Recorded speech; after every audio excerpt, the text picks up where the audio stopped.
J-3 avant le second tour des élections législatives. Ce soir, nous nous intéressons à un des points du programme de Philippe Gomès, candidat dans la seconde circonscription. Il souhaite installer une autorité de la concurrence. Mais qu'est-ce que c'est concrètement et comment le mettre en place au pays? Réponse dans ce journal. La 9e édition du DECA Festival bat son plein dans le Grand Nord. Jean-Marie, d'origine wallisienne, a fait le déplacement depuis La Foi avec sa famille. Objectif pour elle, découvrir le savoir-faire de la culture, le savoir-faire et la culture de la région de Pueblo. Vous verrez comment elle a réalisé sa première sculpture sur pierre à savon. Faire accepter sa transsexualité, c'est un combat quotidien pour toutes ces femmes qui ont changé de sexe grâce à une opération. Pas toujours facile, si bien qu'elles ont décidé de se regrouper en association. L'année dernière, Lotus Doré NC a vu le jour. Ce soir, vous verrez qui sont ces femmes, parfois plus féminines que d'ordinaire.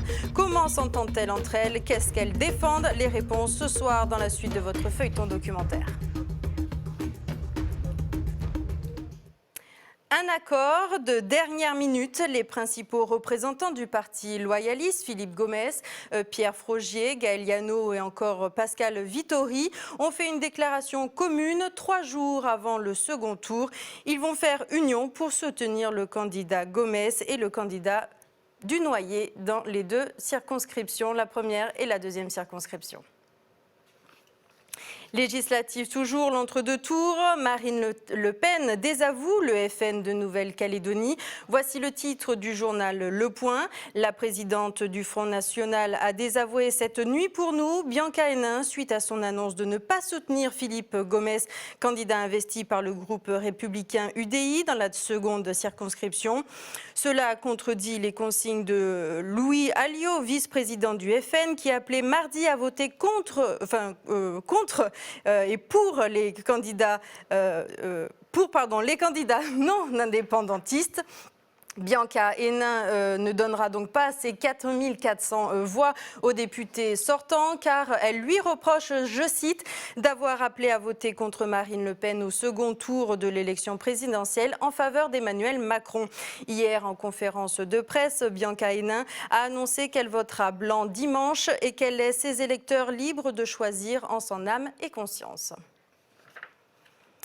C'est un des points du programme du député sortant Philippe Gomès, installer une autorité de la concurrence, un projet qu'il défend depuis le début de son mandat de député. Mais qu'est-ce que c'est concrètement l'autorité de la concurrence? Élément de réponse avec Prosper Poigou.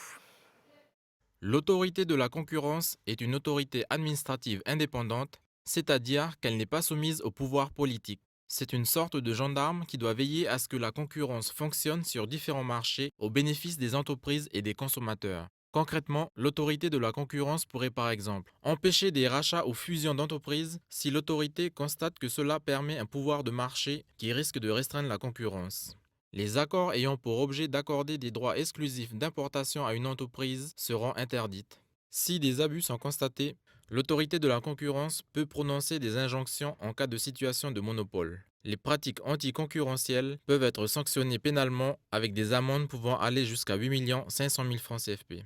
Officiellement créée en avril 2016, l'autorité de la concurrence n'est toujours pas en place car elle attend toujours la nomination de ses membres.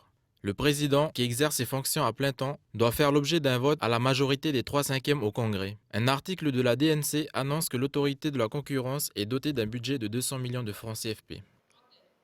Et les législatives, on continue d'en parler dans Bienvenue dans la bande. Ce soir, Louis Mapou, candidat uni dans la 2e circonscription, est interrogé par l'INSEE Ouamo. Vous l'entendrez sur son programme économique.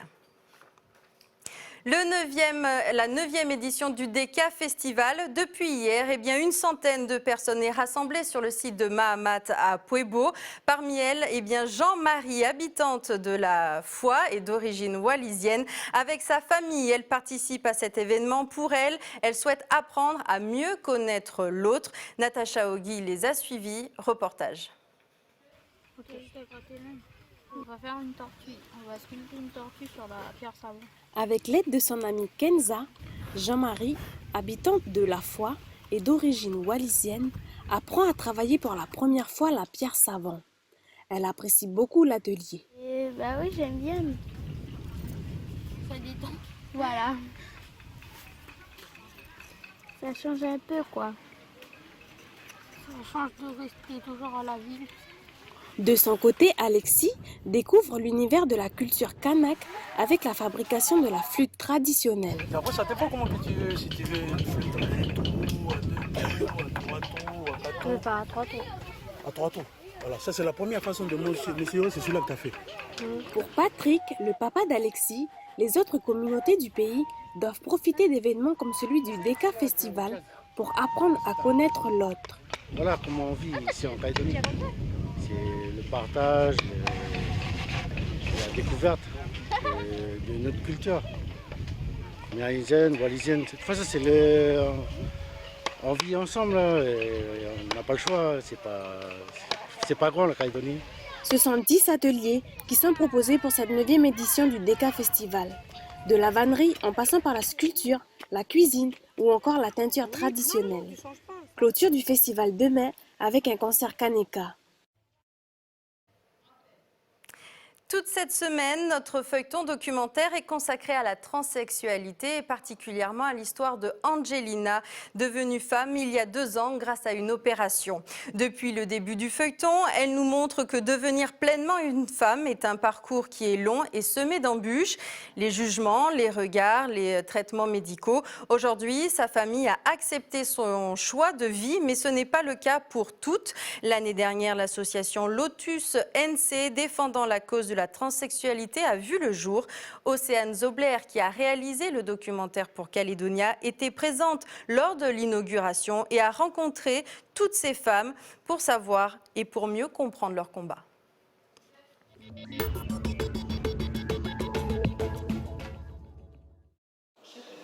Sinon, tu dis juste en gros les idées, par exemple au pôle de la santé, on lit directement à machin et tout. Pareil pour événementiel et pareil pour réglementation et tout. Et tu as vu pour les objectifs, comme je suis revenu sur les objectifs finalement, parce que je détaille, je donne des explications à chacun des objectifs. Certaines personnes ne sont pas à l'aise face à un transsexuel. Mais en fait, c'est parce qu'elles ignorent qu'elles sont des filles un peu différentes. Et c'est vrai, on a toujours peur de l'inconnu. Et c'est pour changer ce regard qu'elles ont créé une association Lotus Doré NC. Ces femmes transsexuelles espèrent ainsi pouvoir communiquer sur leur expérience, mais aussi se regrouper entre elles pour échanger et s'entraider. La conférence de presse organisée ce soir a pour objectif la promotion de l'association Lotus Doré NC, association défendant la cause transsexuelle. Pour les personnes qui ne me connaissent pas, je m'appelle Divina, j'ai 38 ans et je suis la marraine de l'association Lotus Doré NC. Je me suis engagée dans ce projet car je me retrouve dans ces valeurs qui vous seront déclinées plus tard par mes collègues. Comment une personne transsexuelle est-elle considérée et perçue par les autres? Vous savez très bien que les parents, 1 sur 2, acceptent la différence de son enfant. Par rapport à quoi? Par rapport aux coutumes et mœurs, par rapport également à l'honneur et descendance, sans oublier la religion qui a une place importante au sein de la société. Ça fait ta retouche de rouge à lèvres? Non, quoi, on faut les faire lire. Ça a toujours été mort. Non, c'était rose. Ah bah ça c'est celle qui a dit la halle. C'était rose. Hier, mais tout à l'heure quand tu m'avais vu, c'était comme ça. C'est quelque chose qui, le sujet est encore un tabou au sein des dialogues, au sein d'une famille, au sein d'un groupe. Donc cela, on craint. Comme par exemple, on a peur de marcher dans le noir. Ce sujet-là fait partie justement des réalités de notre société. Et c'est justement pour ça l'objectif de cette association aussi, c'est d'apporter la lumière sur cette catégorie de personnes, mais surtout sur les dialogues au sein de la famille, que ce soit à la maison, que ce soit à l'école ou que ce soit dans la rue, et là où les personnes transsexuelles mettent les pieds. Ces femmes transsexuelles espèrent ainsi pouvoir communiquer sur leur expérience, mais aussi se regrouper entre elles pour échanger et s'entraider. Mais je remarque que toutes les filles ne sont pas là ce soir. Certaines ne voulaient pas venir, je me demande bien pourquoi. Alors du coup, tu me disais que c'est difficile de se regrouper. C'est difficile comme de regrouper déjà des personnes. Et dans cette association défendant la cause transsexuelle, en tant que transsexuel, quand j'avais lancé l'appel, il y avait beaucoup de personnes qui se sont regroupées. Elles pensaient au départ que je voulais les regrouper pour organiser plus de temps conviviaux. Et les personnes qui ne voyaient pas en fait leur place à l'intérieur, elles sont parties. Et comme j'ai dit, qu'on soit en petit groupe aujourd'hui, mais s'il y a quelque chose, c'est un résultat positif qui arrivera à l'issue des différentes manifestations organisées par cette association, c'est tout le monde qui en bénéficiera, qu'elle soit dans l'association ou qu'elle ne le soit pas. Et du coup, entre vous, des fois, pourquoi c'est difficile de vous entendre aussi? C'est difficile, c'est lié déjà au parcours de chacun, parce qu'il y a certains transsexuels où la famille, elle était là, elles ont eu vraiment un accompagnement assez solide par leurs amis, la famille, jusqu'à même l'opération. Et il y a des personnes qui n'ont pas été acceptées par les parents, on les a rejetées. Et donc du coup, ces personnes-là, soit ils ont débouché au port autonome, ou soit elles se sont lancées elles sont plongées dans la drogue, dans l'alcool et tout. Et c'est vraiment assez difficile de les regrouper. Et les conflits entre vous, est-ce que des fois il y a des concurrences ou des choses comme ça? Oui. Quand on parle du troisième monde, c'est aussi le monde extravagant, comme certains l'appellent. Et c'est là où chacune fait à sa sauce, où je suis la plus belle. Et j'aurai beaucoup de chance d'avoir beaucoup d'hommes dans ma vie. C'est ce qui se fait également aussi au port autonome. J'ai jamais fait le port autonome, mais ne serait-ce que d'écouter des personnes qui en témoignent, c'est vraiment triste d'en arriver là. C'est pour ça que c'est important déjà, si jamais il y a des parents qui regardent la télé aujourd'hui, mon message, c'est que j'ai envie de dire à papa et maman qu'avant tout, nous sommes des enfants comme les autres. Vous nous avez conçus dans l'amour, donc du coup, il faut vraiment accompagner cet enfant-là, mettre en place des dialogues, instaurer des dialogues au sein de votre petite famille pour mieux comprendre l'enfant. Ne laissez pas vos enfants se faire éduquer par les autres. Prenez en main, prenez votre courage à deux mains. C'est vrai que c'est difficile d'avoir un enfant transsexuel, mais pensez au résultat qui va arriver demain. Est-ce que vous voulez voir votre enfant devenir une prostituée, ou vous voulez avoir un enfant qui vous écoute et qui aura un meilleur avenir, comme chaque parent qui souhaite à son enfant demain. En fait, les filles, je disais en aparté à Océane que pour finir, c'est plus le portrait d'Angelina, c'est le portrait de Pessin.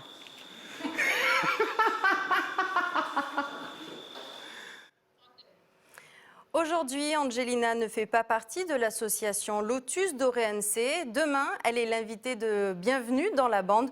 Nous lui poserons la question. Et puis demain, dans la suite et le dernier épisode du feuilleton documentaire, vous verrez Angelina dans ses démarches pour trouver du travail. Voilà, c'est la fin de cette édition. Merci de nous avoir suivis. Merci à toute l'équipe qui m'a accompagnée aujourd'hui.